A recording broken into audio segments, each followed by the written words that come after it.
But for most people in Washington, the biggest issue remains Syria, a country that paradoxically very few of them could find on a map. But watch their deep concern.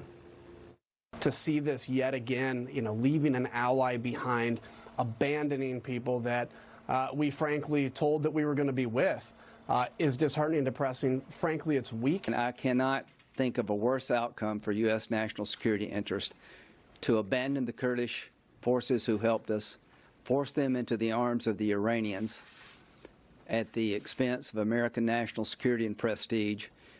The decision to abandon the Kurds violates one of our most sacred duties. It strikes at American honor. What we have done to the Kurds will stand as a blood stain in the annals of American history. Got it? If you vote Republican, like a lot of us do, this is your party.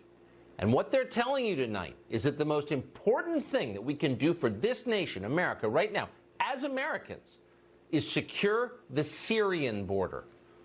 The Syrian border is vital to our national interests, says Mitt Romney, without explaining exactly how. But it doesn't matter. The Syrian border is who we are as people. The poem on the Statue of Liberty commands us to maintain Syrian territorial integrity. In fact, it's so important, we must send troops there immediately to secure that border. This week, an overwhelming majority of both parties, Republican and Democrat, voted to condemn the withdrawal of American troops from northern Syria.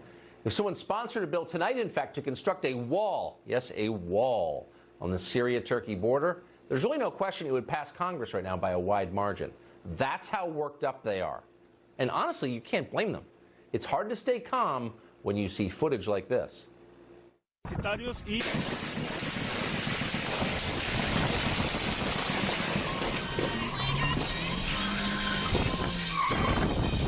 Un fuerte enfrentamiento en estos momentos. Desconocemos cuántos muertos hay. Hay una fuerte balacera. Terrifying, isn't it? Those poor Kurds. Oh, wait. That was war zone footage, obviously, but it was not from Syria. In fact, that tape was from Mexico, our neighbor to the south. We share nearly 2,000 miles of border with Mexico, so you'd think our leaders would pay attention to what's going on there. They don't. If they did, though, they'd be worried. Because tonight, the Mexican government, and you just saw it on the tape, appears to be losing its war with the Sinaloa cartel. Recently, the government of Mexico captured a man called Ovidio Guzman Lopez. He is the son of imprisoned drug lord El Chapo. In response to his capture, the Sinaloa cartel unleashed so much violence, again, the tape showed it, that the Mexican government caved and released El Chapo's son. Now, that's shocking by American standards, but in Mexico, it's routine. Last year, the country of Mexico recorded 33,000 murders. That's almost double the number of murders we recorded here in this country, but Mexico has 1/3 as many people as we do, to put it in some perspective. This year, they may break their own murder record. You never know any of this by watching American media. Mostly, our press does not cover Mexico, except in the most caricatured terms. Our leaders wring their hands about the Syrian-Turkish border, but ignore a failed state right next to Texas, Arizona, and California. They claim to fear the resurgence of ISIS. Some of the people we played a tape of earlier will tell you ISIS is very scary. They're a massive threat, along with Iran.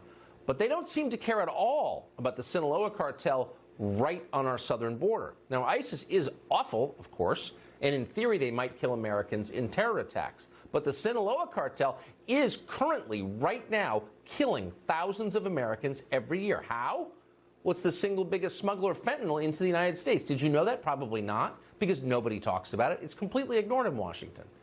And that says everything about the priorities of both parties. Today, Mitch McConnell released an op-ed in the Washington Post denouncing the decision to withdraw troops from Syria. We can never leave Syria. It would be a, quote, grave mistake to leave Syria, Mitch McConnell tells us. But for 2 years, when the Republican Party had complete control over Congress and the White House, McConnell and the rest of his party, the Republican leadership, did nothing to secure our border, our actual border. If only the Kurds were battling a fentanyl epidemic, maybe then Washington would care about the real international crisis hurting Americans. Maybe then Mitt Romney would consider the crisis in Mexico worthy of his attention. We invited Romney on the show tonight to talk about it. He declined. Of course he declined. Derek Maltz is a former head of the DEA's Special Operations Division. He joins us tonight. Derek, thanks so much for coming on. Thank you, Tucker. From the video that has been coming in all day, I mean, what looks to be a profound crisis is unfolding in Mexico. Right. Are we overstating that? Tucker, no. The Sicarios, the Sinaloa Sicarios took over the city. They put the city on fire. They're running around with armored cars, machine guns. They're killing people left and right. But the Mexican government folded. It's the blueprint now for all cartels in the future. Mitch McConnell should worry more about America and the safety and security of our people. Look what's happening to 32,000 people last year died from fentanyl, and a video is one of the guys pushing that poison into America. That's what matters, okay? That's the priority, but they can't focus. They don't know how to focus when we have this problem on our border and the poor people in Texas, Arizona, California, but it's all over America, Tucker. These cartels are a multi-billion-dollar enterprise, and they are taking over that country. And shame on the Mexican government. And by the way, Tucker, where was CMAR? CMAR is the Mexican elite Navy force that took down Chapo and killed a lot of high-value targets. They're on the bench. Cedeña's out there. They had this bad operation. They didn't plan it properly. They didn't coordinate properly. The U.S. agencies really didn't coordinate properly. It's a total mess, and it's an embarrassment to the country. I don't understand how a war can take place, progress, explode in the country right next to ours. We've got millions of foreign nationals from that country living within our borders, and nobody says anything about it. There's no acknowledgement it's happening. Tucker, also, I've been a very big advocate about declaring these cartels as terrorists. I know the president back in March was actually considering it. Unfortunately, the Beltway politics and the bureaucrats in the Beltway that are protecting their own kingdoms, they don't want to do it. But yet, if you look at just the drug crisis alone, 68,000 people died in America last year.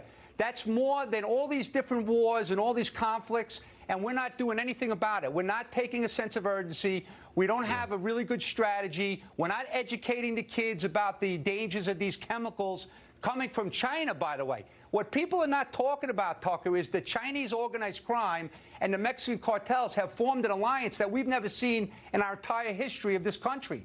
And China is not a big fan of America, right? They're a communist country. They're looking to destroy this country. But yet we're sleeping and worried about troops coming out of Syria. Thank God I lost a brother in this war in Afghanistan. Thank God the president took kids out of that country. What are we doing there? It's a great question. Derek, thank you for that. Thanks for that perspective. Thank you, Tucker.